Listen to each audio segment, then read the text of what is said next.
Well, he's been dubbed Dr. Death. Over the last 15 years, Dr. Philip Nitschke has made headline after headline as the face of the pro-euthanasia campaign in Australia. Now, he says everyone should have the right to end their lives when they choose, and he's now written an intimate account of his own life story. Dr. Philip Nitschke is the public face of a very divisive debate. I have helped many people. I do tell people and show people the things they need to know so that they can access the drugs or whatever else to have this peaceful death. His role as Dr. Death began when a law legalising euthanasia in the Northern Territory was passed in 1995. In 1996, he became the first physician in the world to administer a legal, voluntary, lethal injection. He assisted 3 others before the law was overturned the following year. Initially, Dr. Nitschke's message was to relieve the suffering of the terminally ill. But Nancy Crick is an example of how the line has since become blurred. In 2002, Nancy ended her life. She'd battled cancer, but was recovering. I know exactly when I crossed this line. I've heard increasingly now from elderly people, they're not sick, but they still want to be able to make that choice. He's published a euthanasia how-to guide banned here in Australia. It includes information about buying the lethal drug Nembutal. He's invented euthanasia devices and freely explains how to use them. And he says the information helps thousands of people every year. And Dr. Philip Nitschke joins us now. Good morning to you. Good morning. Welcome.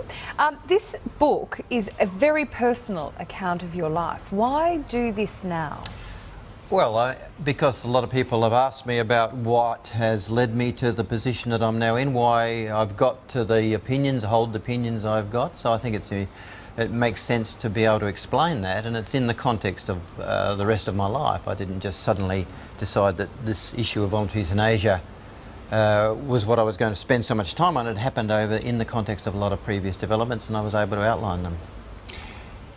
It is one of those taboo subjects, isn't it? It's one of those things that your individual view is very much coloured by your own experiences. Very much so. If you've got elderly parents who suffered or any relative, you see it through a different light. You do, and I've got my own mother who's a person who's one of these people who is not terminally ill but is now actively saying that she's lived long enough on this planet, and she's asking for information about how she can put an end to it. Now, I see more and more of this, and I think people have this interest in it, and a growing number of elderly people want this information. And so as an organisation, as an individual, I see it as being very important to get it out there so people feel they're back in control. They want to know that if things get too bad, they've got this choice. Yeah, it is. It's extraordinary how many people out there do want to know about this.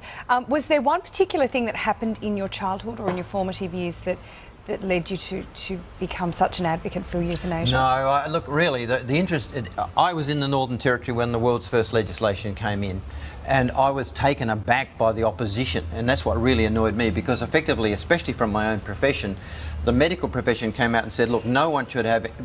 we won't cooperate, they were effectively saying, and effectively saying to the people of the Northern Territory, you might think you want a law like this, but we know what's best for you. And it was that insufferable paternalism of the medical profession that got me angry, because I thought it was a good idea, and a lot of people, most people in the Territory did, and they shouldn't be effectively being dictated to about something as important as life and death by the medical profession. So I got involved almost politically, and then I started to have dying people coming along saying, we want help to die, and that's how I got into it. And you're taking that politics one step further. You're running for the Senate. You've been unsuccessful before. Are you sensing that success could be a bit closer this time? Look, we've got a party now, the Voluntary Euthanasia Party, and in a sense, because we're above the line on those Senate papers, people will be able to effectively use this as a de facto referendum. Put a 1 in for Voluntary Euthanasia Party. We've got 7 candidates. 3 of them are terminally ill, I might add. This is a very unusual party where people that are so sick but are prepared to put themselves up as candidates because they're so angry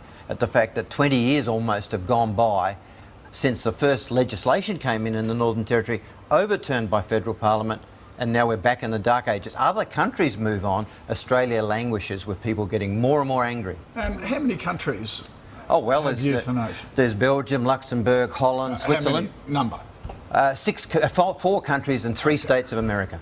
Okay. Right. So it's not that many? Well, there was none when the Territory did it. We were the first. Okay. All right, good to see you. Good to see you. Good luck in the election. Thank you. If you or someone that you know needs someone to talk to, call Lifeline on 13 11 14.